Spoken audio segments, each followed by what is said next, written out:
बिस्मिल्लाहिर्रहमानिर्रहीम। अस्सलाम वालेकुम। मैं हूं आपका होस्ट अब्दुल बासित और आप देख रहे हैं रॉयस टीवी। उम्मीद करता हूं आप सब जहां भी होंगे वो खैरियत से होंगे। तो नाज़रीन किराम, आज की इंतहाई अहम न्यूज़, एक अहम डेवलपमेंट वो ये है कि आज तहरीक लब्बैक पाकिस्तान के सरबराह जनाब साद रिजवी साहब से पीटीआई के रुकन, जो पंजाब असम्बली के रुकन है, इजाज चौधरी साहब, उनसे मुलाकात हुई है। और कहा जा रहा है ये एक अहम मुलाकात है। इस मुलाकात में तय ये होने जा रहा है, तय ये हुआ है कि आइंदा इलेक्शन में पीटीआई चाह रही है कि हम इत्तेहाद करें तहरीक लब्बैक पाकिस्तान के साथ। और हुकूमत पाकिस्तान ने तहरीक लब्बैक के साथ जो कालदम का लफ्ज उसमें ऐड किया था, कालदम करार दिया था, उसको ख़त्म कर दिया है। और अब टीएलपी तहरीक लब्बैक पाकिस्तान के नाम से ही रजिस्टर्ड है। तो इंतहाई अहम ये डेवलपमेंट है। वैसे देखा जाए तो हुकूमत पाकिस्तान चाह रही है, पीटीआई वो चाह रही है कि हम इत्तेहाद करें जनाब साद रिजवी साहब से टीएलपी के साथ, क्योंकि अब जो दौर आ रहा है, अगला जो इलेक्शन है, उसमें ये बात आप सब याद रखें कि तहरीक लब्बैक पाकिस्तान को काफ़ी अच्छे वोट मिलेंगे, काफ़ी अच्छा वोट बैंक होगा और काफ़ी अच्छी सीटें मिलेंगी।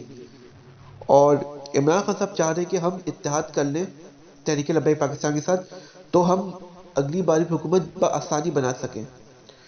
और जो इलेक्ट्रॉनिक वोटिंग मशीन का जो मामला है, आज भी फजल रहमान साहब ने, पीडीएम जो है, उन्होंने आज भी प्रोटेस्ट किया, एहतजाज किया कि हुकूमत को घर जाना चाहिए और ये इलेक्ट्रॉनिक वोटिंग मशीन इसका इस्तेमाल ना करे हुकूमत।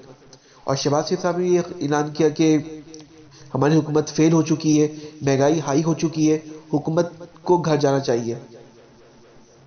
तो इस मामले में एक ऐसी डेवलपमेंट ये आई है कि पीटीआई इत्तेहाद कर रही है अब तहरीक लब्बैक के साथ, और एक तरफ पीडीएम एहतजाज कर रही है हुकूमत के खिलाफ। देखना ये कि आने वाले दिनों में क्या होने जा रहा है, क्योंकि हम सब जानते हैं कि महंगाई काफ़ी हाई हो चुकी है, महंगाई काफ़ी हाई है, तकरीबन 26% महंगाई बढ़ चुकी है। पेट्रोल का जो रेट है वो हम सब इससे वाकिफ हैं, पेट्रोल कितना हाई हो चुका है।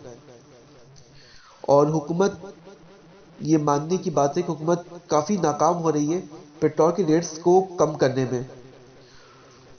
और पीडीएम जो एहतजाज कर रही है, और जो इलेक्ट्रॉनिक वोटिंग मशीन का कहा गया है, उस हवाले से जो एहतजाज चल रहा है, देखते हैं कि इसमें सुप्रीम कोर्ट में जो जा रहे पीपल्स पार्टी वाले जा रहे हैं, उसके बाद क्या एक्शन होता है। क्या ये इलेक्ट्रॉनिक वोटिंग मशीन अगले इलेक्शन में यहाँ पर होगी, हम इससे वोट दे सकेंगे, ओवरसीज पाकिस्तान वोट देंगे, ये एक सवाली निशान है। और इसका सही अंदाज़ा होगा आने वाले दिनों में। तो नाज़रीन किराम, ये मुझे अहम न्यूज़ लगी जो आज डेवलपमेंट हुई, जो मुलाकात हुई है। मैंने सोचा कि आपको ये वीडियो बनाऊं और आपको बताऊं, आगाह करूं इससे कि क्या होने जा रहा है, क्या मुस्तकबिल बन रहा है पाकिस्तान का और हुकूमत का। तो अगर आपको ये हमारी वीडियो अच्छी लगी हो तो आप इसे प्लीज़ लाइक और सब्सक्राइब कर लें। आप अपने होस्ट अब्दुल बासित को इजाज़त दें। अल्लाह हाफिज़।